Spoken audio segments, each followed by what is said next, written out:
Hi, my name is Glenn Rubino, and I'm going to show you a very short video on success for the busy person. Some of us are so busy that we don't have time to learn how to become a success. Did you know that the average American reads only 2 self-help nonfiction books in their entire lifetime? Today, thousands of people spend thousands of dollars going to self-help seminars only to forget 60% of what they heard just 2 weeks after the seminar. What's the solution to this problem?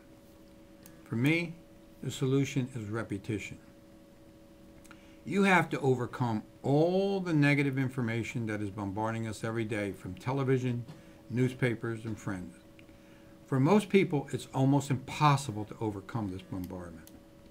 But I have a solution. Turn your car into a classroom. The average American spends 5 to 7 hours per week driving to work, to store, to whatever. Why not put that time to work for you? Now, I know listening to music is nice, but listening to music is not going to help you earn a dime. Listening to these call-in shows borders on a total waste of time. Most of these callers that call in need to get a life. Here's my suggestion. I have converted my very successful book, Success and Happiness One Day at a Time, to a 12 CD audiobook. In other words, when I tell my friends, read the book, they look at it and go, oh, that's too big. I can't read that. I don't have the time.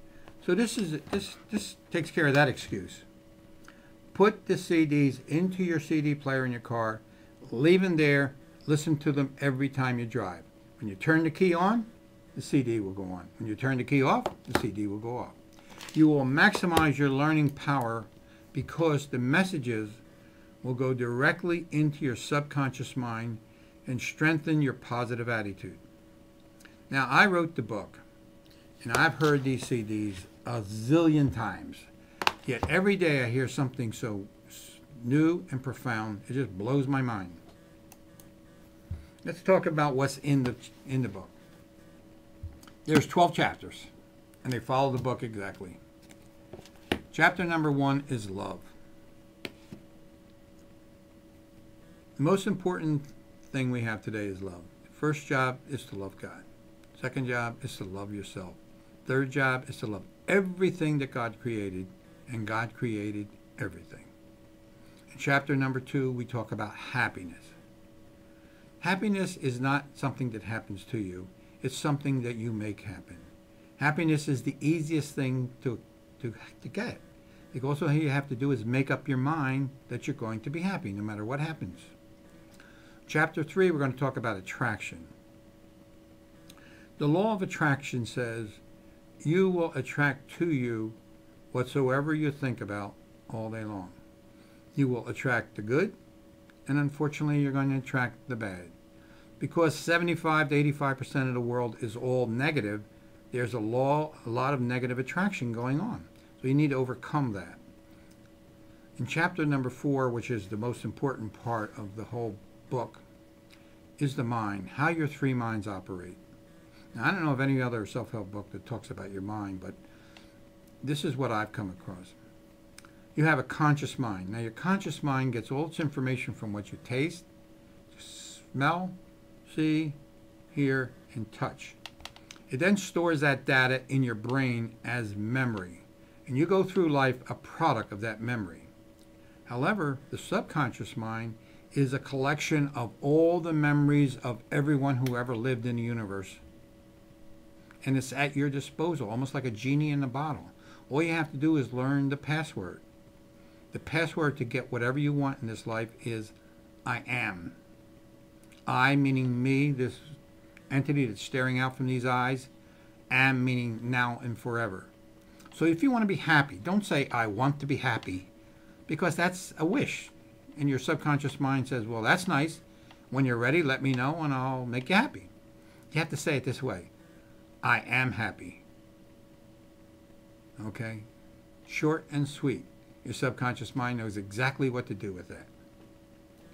In chapter number 5, we're going to talk about faith.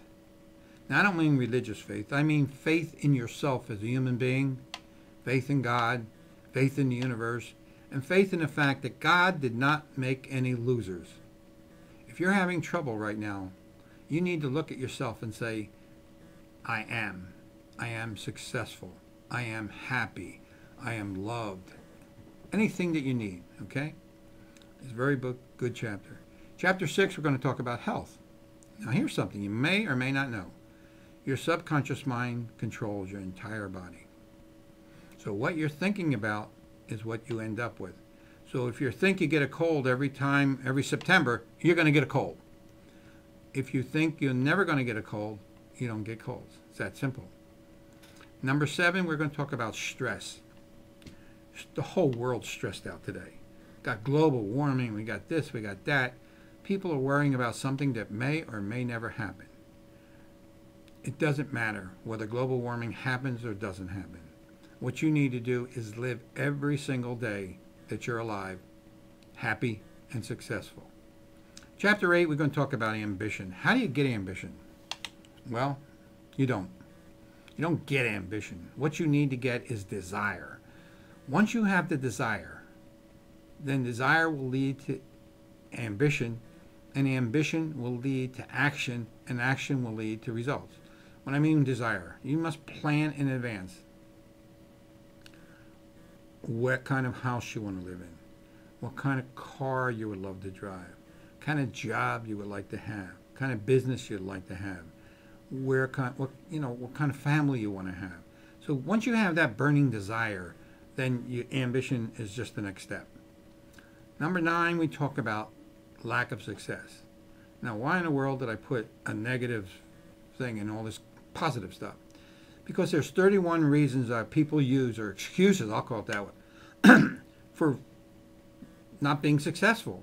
What you need to do is look at those 31 excuses and see if you got one of them, or 2 of them, or 3 of them, or whatever. If you do, you need to change the way you think.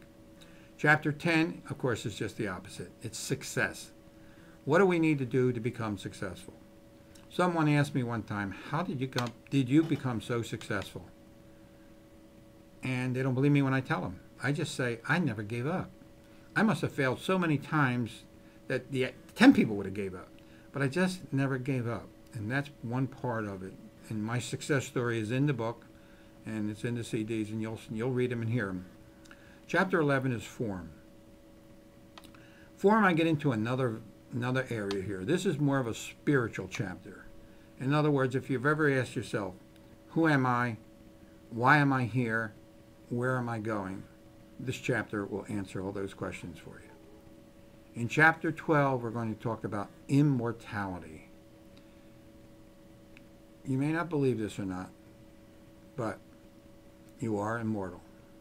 You always were, and you always will be.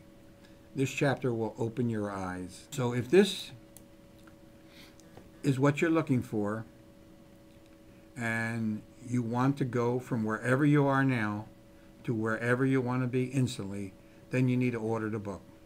This also makes for a very fantastic Christmas gift for friends, relatives, anybody you can think of. So go to www.phoenixmarketing.com and click on the Success and Happiness book icon. Thank you very much, and I hope you have a happy, healthy, and successful life. Thank you.